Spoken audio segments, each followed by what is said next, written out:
All righty. I think next up is the Hackfest Awards and the wrap up for KansasFest 2025. So I think the other volunteers and committee members are going to join me here. Chris. Yes. What a day. Another right. day. And Ron, we do have that video at some point, right? The demo video ready to queue up. All right. Well, yeah. So let's talk about Hackfest. And I want to introduce Mark Long, who was our lead judge this year. And so he did a great job answering all the queries. And speaking of the last talk, there was some very animated discussion about the use of AI for Hackfest. And in fact, we even needed to make a slight amendment to the rules this year. But you can you'll see that in one of the demos. But Mark, why don't you take it away? All right. Well, thanks, Chris. I'm really excited to have been able to be a judge here. This is my 6th KFest, but they've all been virtual, and it's nice to be able to get involved a little bit. I know I'm a fresh face to some of you, and some have seen me around, but it's nice to be here. We had a couple of other judges here. We had Akshay Gupta and Forrest Lowe who joined, and it was really nice to work with them. We had 3 entries this year for Hackfest, and we were impressed by all of them. And I think we have a little bit of a video summary to show what we have.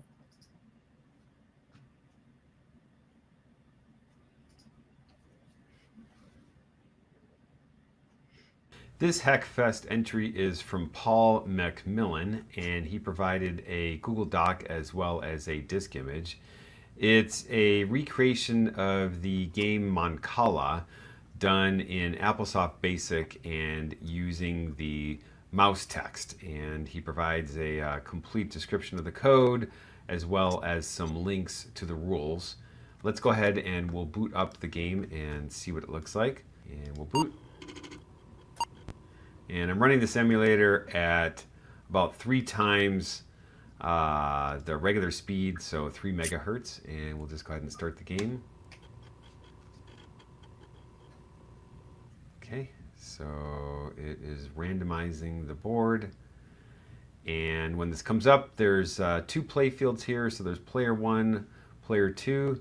I believe in this version of the game, it's only you can only play against the computer. But basically what you're trying to do is you're trying to get the stones from your side of the board into your little trough over here.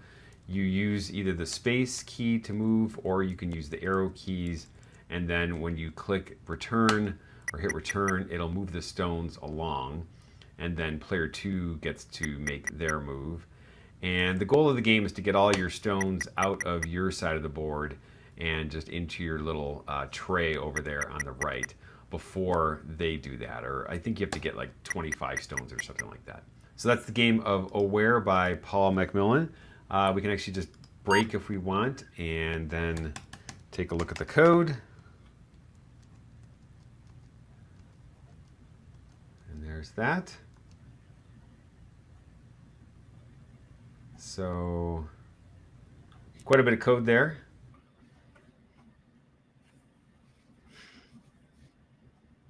The next entry that we're going to look at is by Melody Ayres Griffiths, and this is called Vibe Vault, short for Vibe Vulture. And she actually wrote this with the assistance of AI. So she used a large language model called Grok to help write the code. She said it took about 100 iterations back and forth with the AI to get it to something that was actually workable. And so let's go ahead and we will boot that up.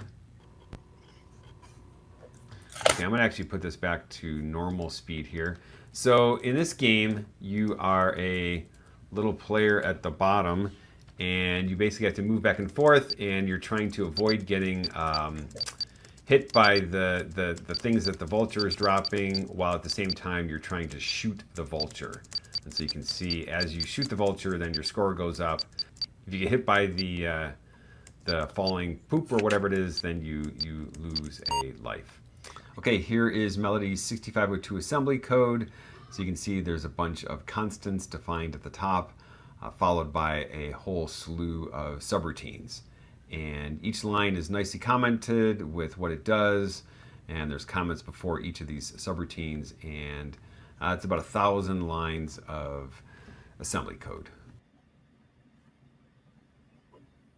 The last entry that we're going to look at is by Kevin Powers, and this is a low-res graphics animation painter, and it basically takes an image and it fills it in across the screen using some animation. So we'll start the program, and again, I'm just going to crank this one up a little bit.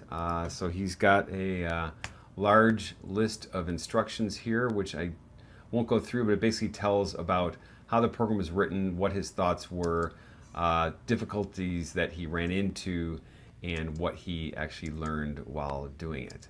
So let's go ahead and we'll start the program up. Let's see, so there's one image so far in the program, so we'll just do that one. And we can pick a background color, so let's pick a nice, how about light blue. So Kevin said that he wanted some interactivity, and so he added these menus then to give you some control. And then here's the image, and so you can see the pixels there flying in from the right and building up the, in this case, it's the apple.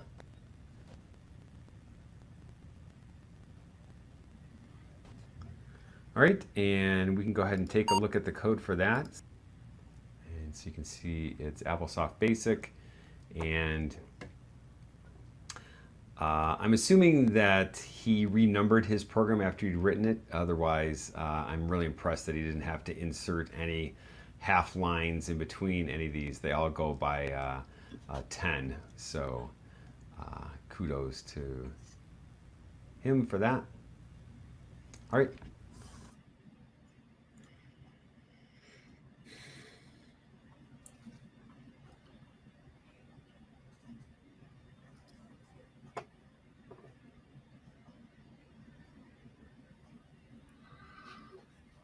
All right. Well, like I said, we were all impressed by all three of the entries, and because it was a little difficult to judge at one level because they all three brought different skills in.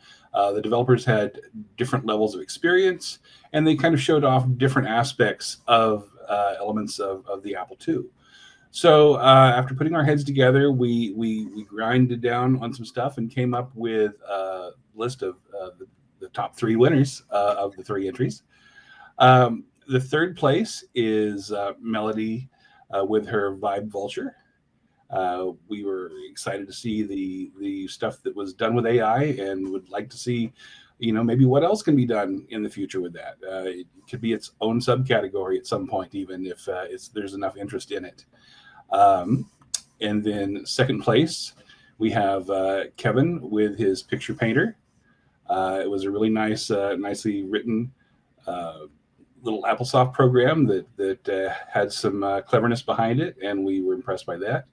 And the first place winner is Paul with his Oware game. And I for one have spent a lot of time since we judged it yesterday. I spent some time today playing with it, and I think I have a new fun little game to play with here for a little while. It's pretty addictive. But congratulations to everybody. Really excited to see these entries and looking forward to seeing what happens next year. Again, special thanks to everyone who participated, and to Akshay and Forrest for helping judge. And hat tip there to Chris for being there to help guide us along through this process. But anyway, there you have it. Great.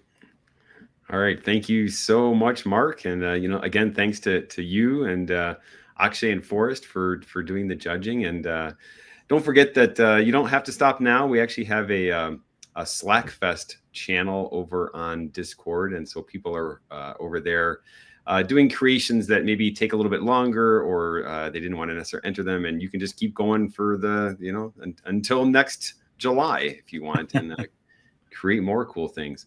One thing I should mention, so that we did have some fabulous prizes this year.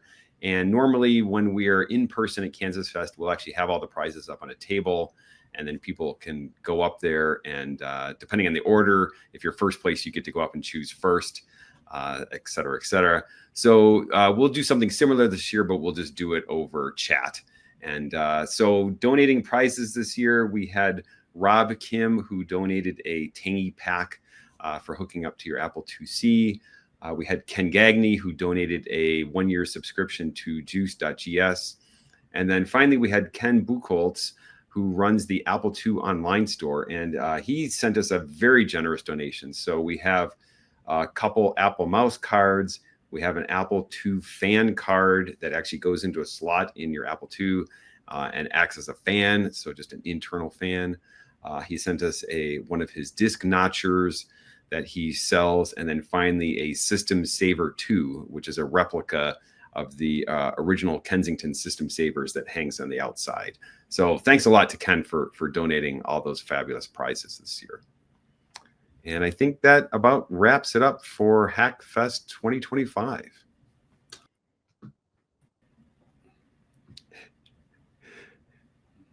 Yeah, I really appreciate that. Love seeing all those entries. It's amazing what people can not just create, but also come up with in such a short period of time. After all these years, there's new things that haven't been created for the Apple II. But we do have some extra content later tonight. We have the Mega Podcast. Ron, can you remind us what that is and when it is? Yeah, absolutely. The Mega Podcast is, as you've watched in previous years, people that have YouTube channels or podcasts, or basically people that work to promote things inside the Apple II community. It'll be a fun chat this evening. Probably we'll get together. We'll talk about all the neat things we saw here at KFest. We'll talk about all the neat stuff that we're looking forward to seeing next year. Talk about projects that people are working on, and basically just how we keep moving forward with all the great things that are happening in this community. And how do we listen to that? Well, I will be using my ears, but for a better explanation, I would say if you were to check the schedule for the event, we'll have a link that will take you directly there. If I'd have thought ahead, I would have just had it where it popped up here on the screen while we were talking about it. And I could still do that if I can just keep using enough words that will fill in the time that is required for me to go over to YouTube and then create a banner that would then allow me to place it on the screen. Something like this. Sorry about that. Yeah, especially with that font. That Modern tech. Yeah. That is the font for URLs, I think. Yeah, Exactly. I mean, it is the font you definitely want to use. That's Absolutely.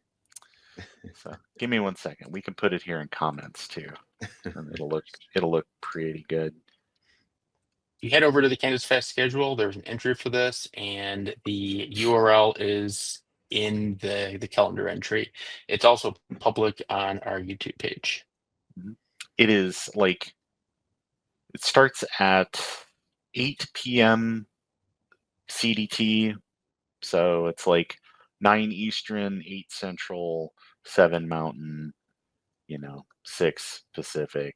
Or if you live in Newfoundland, it'll be 30 minutes ahead of any of those times.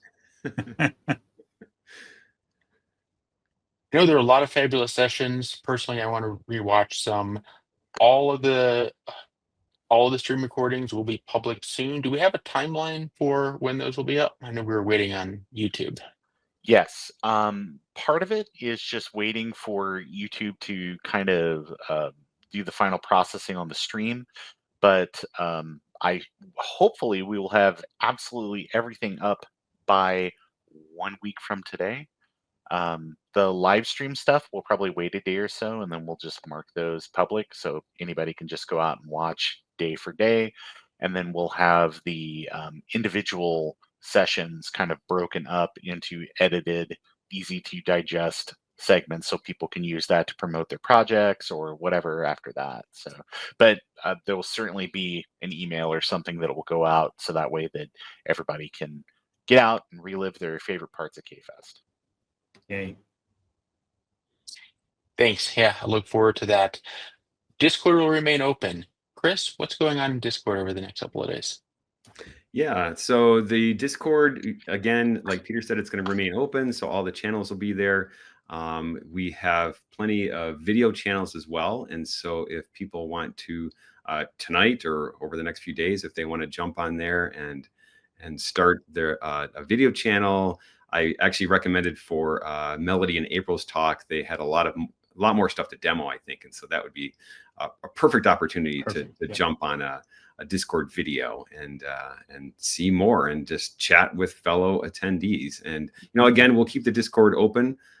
We tend to keep it open. It gets a little bit quieter in the coming months between KansasFest, but it's here, and so you should still have access to all the channels. Thank you. Absolutely. And over the coming month, we're going to push ahead on the venue search. Jay, can you tell us what's next? Yeah, I think the next step is we'll try to get a couple more of the, or at least today with the URL, get some more people to participate in the short survey. That should get us a list of potential candidates at that point. And then at that point, we're going to move on to a little bit longer of a questionnaire. And as Peter mentioned earlier, there'll be two parts to it. The first part of it will be something that you can do from your home, where it's just calling the contacts, collecting some of the information, putting it in that survey, and then based on those, if it makes it to if the venue choices make it to the final, it'll be a walkthrough and a video taping of that, and nailing down some more information, in more detail at that point, and then the choice becomes selecting a venue from there. Thanks, Jay. Do you think we'll have more town hall meetings about that? How will we communicate? Yeah, I think we'll probably have. I think when we discussed it, we probably will have one or two town halls meetings before the final choice to make sure that we've gathered all the input and that everybody has some say in choosing the venue. Yeah, thanks. And I think it's obvious KansasFest 2026 will be coming. We'll be doing this again with new content, new sessions, new experiences. And hopefully in person. Yeah, I look forward to that. The pins are in our store right now, and they should start shipping in 1 to 2 weeks. Chris, do you have any other notes about that?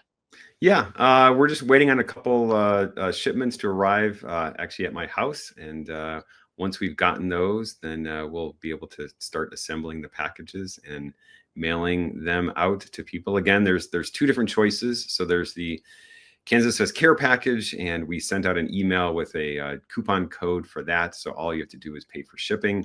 And then there's also the WAS pin, and that's $10 for that plus shipping. And then I believe it's smart enough that if you get both at the same time, it should combine the shipping, hopefully.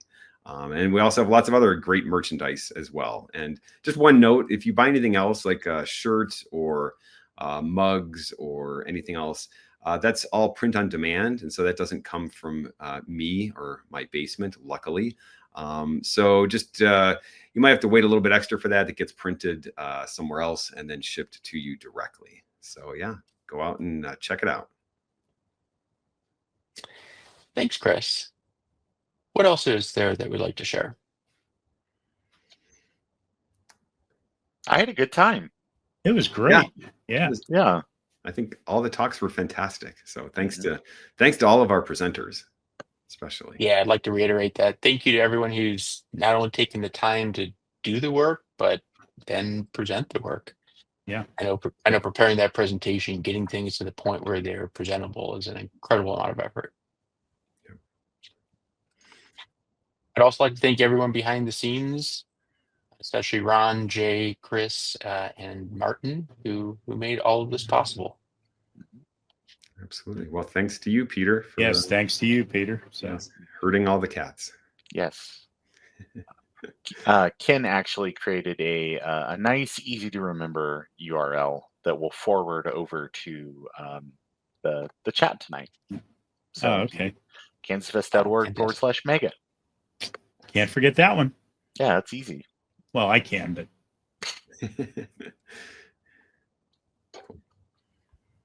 Oh, thanks again. I think we're ready to wrap up this stream for today. Don't forget the podcast, and we'll see everyone online in the interim.